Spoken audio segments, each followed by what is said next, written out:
Hello, this is John Bawden, historian at Oregon State University. And today I'm going to review trends in the American brewing industry from the end of Prohibition in 1933 to about 1980. Canned beer, television advertising, consolidation, and increasingly light lager beers.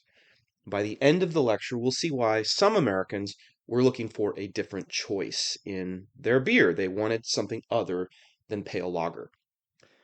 In December 1933, Americans ratified the 21st Amendment to the U.S. Constitution, which repealed Prohibition.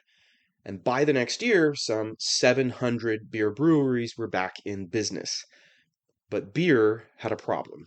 Several of them, in fact. The 21st Amendment established a three-tier system, which was designed to prevent pre-prohibition abuses and monopolistic practices such as tied houses, in which breweries owned bars and saloons and then could exclusively sell their own beer in them. The three-tier system separated the production, distribution, and retail sale of alcohol. That is to say, breweries, the producers, distributors, the wholesalers, and retailers, bars, restaurants, and liquor stores, had to operate independently. The system made it easier to tax and monitor the alcohol industry, but it also favored the largest producers and distributors. Distributors preferred working with big producers. Retailers preferred working with the largest distributors. You get the idea. The number of breweries in the United States declined every decade from 1933 to 1980. Why? Well, 15 years of federal prohibition combined with the successes of the American temperance movement impacted American habits. Saloons were still widely maligned, dry counties persisted across the United States, beer had become an unfamiliar beverage to a whole generation, and consumption did not return to pre-prohibition levels. Many Americans could not afford beer during the Great Depression. Federal and state governments established relatively high excise taxes on beer, and breweries required substantial capital for modernization and renovation after repeal, which is something that only the biggest could afford. On top of that, you had competition from soft drinks. Americans had more choices than ever when it came to beverages. The Coca-Cola Company experienced rapid growth during the 1920s and 1930s and heavily advertised its product in print and using the new medium of radio. How consumer goods moved around the country changed during the 1920s. Before Prohibition, horse-pulled wagons transported beer barrels to taverns. During the 1920s, gasoline-powered trucks became available to deliver consumer goods. More generally, the country began transitioning away from draft beer on tap in the tavern to canned or bottled beer at home. Immediately after Prohibition, American canning companies went to work on how to line steel or tin cans for proper storage of beer to ensure its freshness after pasteurization and properly contain the carbonation. Once the technology had been developed, Anheuser-Busch, Pabst, and Schlitz, the big three of American brewing, did not take the plunge first. Instead, it was the Gottfried Krueger Brewing Company of Newark, New Jersey. Krueger's Special Beer Can was the first instance of commercially available canned beer, thanks to a partnership between the American Can Company and the Krueger Brewery of Newark. Consumers liked the product, and advertisements pointed out the advantages of steel cans over glass bottles. Cans did not have to be returned to the store like bottles. They used less space, and many customers said canned beer tasted like draft beer right out of the keg. In some, Krueger Special Beer Can was not only a hit with consumers, but it was also easier to transport, less likely to break, easier to store in the refrigerator or icebox, and less prone to spoilage from sunlight. All the large national breweries jumped on the canned beer bandwagon.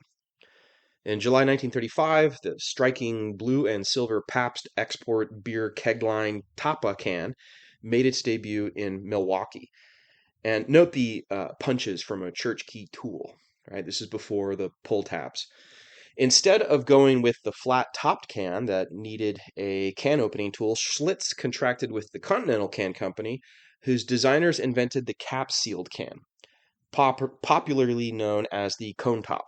It was a sturdy can with a short-necked conical top that could be filled with existing bottling lines, so you didn't need to invest in all kinds of new technology, and then closed with a crown cap. Despite the new technology of canning, the 1930s was not a time of growth in the brewing industry. In fact, the number of barrels produced experienced a noticeable decline from 1937 to 1939. Then came World War II and major transformations. After the Japanese attack on Pearl Harbor, the United States mobilized 14 million American men for military service. The U.S. government rationed grain, including barley, and metals, including aluminum, tin, and steel. There were widespread shortages, including young men, some of beer's best customers, but growing production of beer thanks to creative adjunct brewing. Beer production soared from 1941 to 1945, and brewers, despite all the shortages, showed remarkable creativity during this period, using various adjunct grains, including sorghum, cassava, and potato products. What you drank during this time was often lighter and had peculiar notes of ingredients other than the traditional grains of barley, rice, and corn. Here is an unidentified U.S. Army corporal enjoying a beer in the European theater of operations. Well, the U.S. Army purchased massive quantities of 3.2% beer for its soldiers from companies able to handle large orders.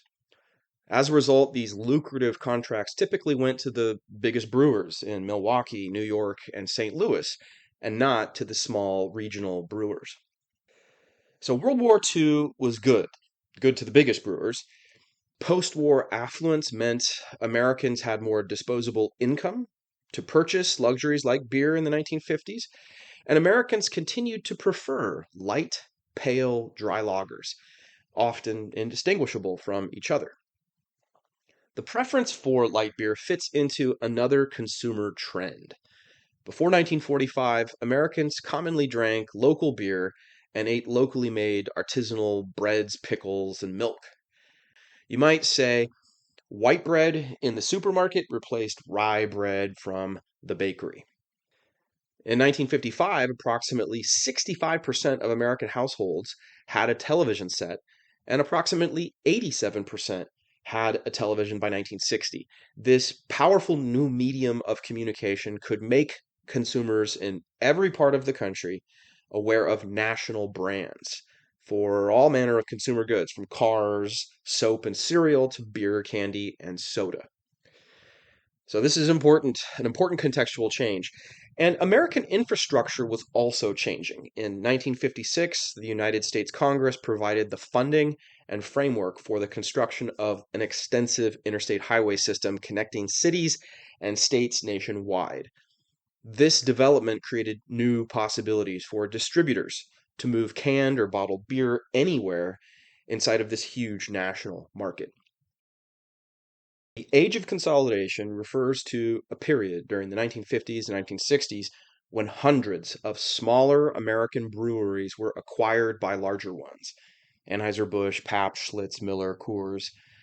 Survival in the new environment, the new business environment, required large inputs of capital for factory modernizations, canning lines, for instance, fleets of refrigerated trucks, and smart marketing campaigns on radio and television.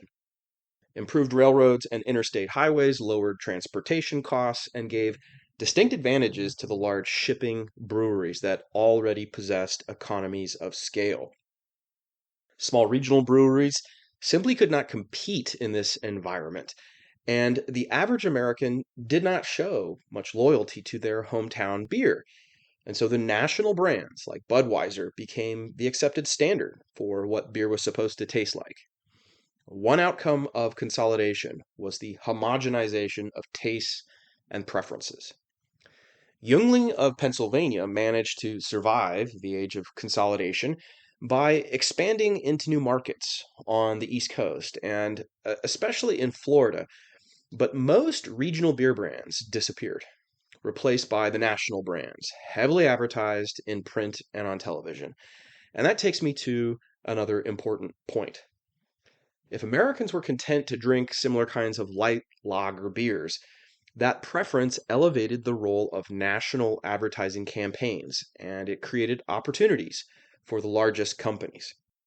In the decades ahead, Anheuser-Busch and Miller each launched highly effective advertising campaigns and emerged as the nation's top two brewers.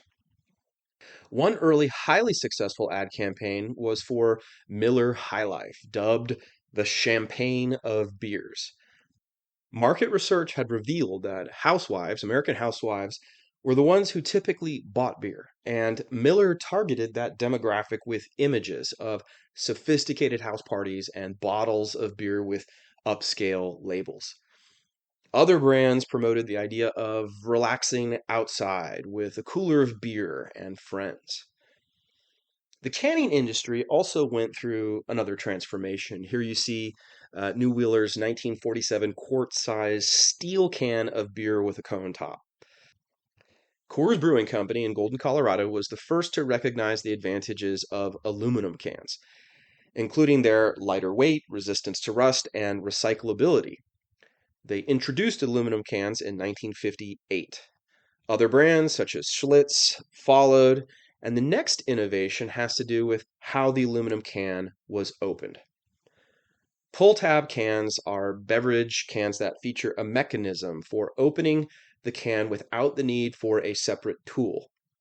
It typically has a metal tab attached to a scored or perforated section on the can lid. To open the can, the tab is pulled upwards, which breaks the seal and creates an opening through which the beverage can be consumed. These kinds of cans became popular in the 1970s, with various design innovations since then. I will also mention that Oregon, the state of Oregon, was among the first states in the United States to require a deposit for bottles and cans to encourage recycling and reduce roadside litter. So we've entered a new era by the 1970s, and I want to introduce another term at this time. Corporate beer refers to the beer brands produced on a massive scale and marketed by large corporations. Examples of corporate beer include Miller, Coors, Anheuser-Busch, Pabst. The consumption of corporate beer peaked in the United States around 1980. At that time, corporate beers differed relatively little from each other. The big brewers competed in terms of price and marketing. They did not sell older styles of beer, such as IPA, stout, or porter. Only American lager and light beer. Corporate beer was one result of mid-century consolidation. It also produced a backlash from some baby boomers, this large cohort of Americans born after 1945, who were dissatisfied with the American beer market. Now I want to spend a bit of time talking about advertising and light beer. So we've already talked about the elevated importance of advertising in the United States beer market, and I want to mention some of the most successful and some of the biggest marketing flops. Miss Rheingold was the winner of a contest put on by Rheingold Beer of New York, in which customers would vote for one of six contestants. It started in 1942 and ended in the early 1960s. During that run, printed ballots appeared wherever Rheingold was sold, in taverns, liquor stores, and grocery stores. People could vote multiple times for Miss Rheingold, and the selection of the winner became a major event in New York City and in its larger metropolitan region. It received as much attention as the Miss America contest. In 1952, over 25 million votes were cast for Miss Rheingold. So the contest was one of the first advertising campaigns to feature consumer feedback and voting to promote a product, which is commonplace in our time. It also shows the importance of advertising and reflected America's racial politics in that all of the finalists were white until the conclusion of the contest. In 1953, the Storrs Brewing Company tried a new gimmick to boost sales. Storzette was a beer marketed exclusively to American women. It featured less hop bitterness than its regular variety, and Storzette came in 8-ounce cans called queen-sized, and it was sold in 4-can cardboard cartons called princess packs. Now, I told you it was gimmicky. Storzette was advertised as calorie controlled and strictly for the girls. The short cans featured an illustration of a pink orchid on the label and the top lid. Stroh's Brewing executives claimed that market research had shown that some women believed that the standard 12-ounce serving of beer was too much. So the company test marketed Strozette in San Diego and then released Storzette in the Midwest. So initially, it creates a stir in the advertising community, in part because of the whole novelty of a beer for women, but Storzette sold poorly. It was rejected and discontinued. It was a flop.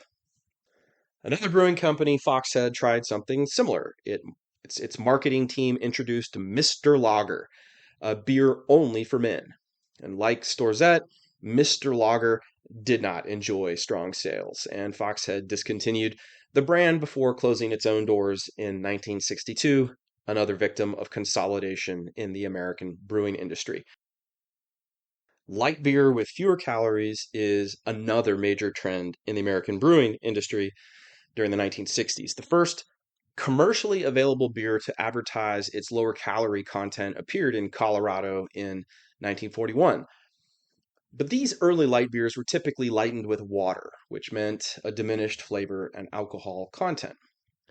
During the 60s, 2 American breweries experimented with a process that involved introducing an enzyme during the fermentation process that would convert otherwise non-fermentable starch into fermentable sugar and reduce the finished beer's carbohydrate content by 1/3. Gablinger's, produced by Rheingold, was the first light beer to employ this process.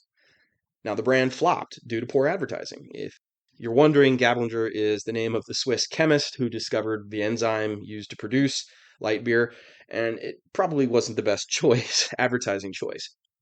Meanwhile, the Peter Hand Brewing Company of Chicago popularized the same light beer recipe under the name Meister Brau Light. Well, it sold well. But unrelated financial problems forced the Peter Hand Brewing Company into bankruptcy in 1972, and nearby Miller Brewing of Milwaukee purchased its brands and recipes, including Meister Brau Light. The beer market was about to change. Taste Great, Less Filling was the highly effective marketing campaign developed by the Miller Brewing Company to promote the launch of its light beer, Miller Lite, in 1975. Miller's ad campaign focused on sports broadcasts with the idea that Miller Lite would appeal to athletic, fitness-conscious people. The early light beer television commercials and print ads featured familiar, often retired sports legends from the NFL and Major League Baseball, repeating the slogan, "Tastes great and it's less filling." This became one of the best known and most effective campaigns in American advertising history. Light beer contributed to the Miller Brewing Company's rising status among America's brewing giants. In 1977, Miller moved ahead of Schlitz to second place among America's breweries with 25 million barrels of beer in sales. The success of Miller Lite also dovetailed with another trend in the 1970s, fitness and bodybuilding. Gym memberships were on the rise, and health-conscious beer drinkers preferred beer with fewer calories. Well, the amazing success of Miller Lite forced Anheuser-Busch to produce its own light beer, Bud Light. Launched in 1982, Bud Light quickly became the best-selling American beer for decades to come, just as light beer represents the largest selling segment of the U.S. beer market. Many consumers regard Bud Light and other similar light beers as refreshing. They do not feature much hop bitterness, and they can be drunk in great quantities. The success of light beer reflects the power of advertising, continued American preference for light lager, and the dominance of corporate beer in the United States. In this lecture, we've seen the introduction of canned beer and the remarkable expansion of beer sales during the Second World War. After the war, the American brewing industry underwent consolidation such that the top 10 producers controlled around 38% of the American beer market in 1950, but by 1980, the top 10 producers controlled a whopping 93% of the beer market. Corporate beer not only predominated, but the corporate brewers also introduced an innovation: light lagers with fewer calories, little bitterness, and perhaps most of all, successful marketing campaigns. Finally, I will say that corporate beer peaked in the 1980s. It was America's favorite alcoholic beverage and much more widely consumed than either wine or liquor. Here are the sources I consulted for this lecture. I look forward to your comments and questions.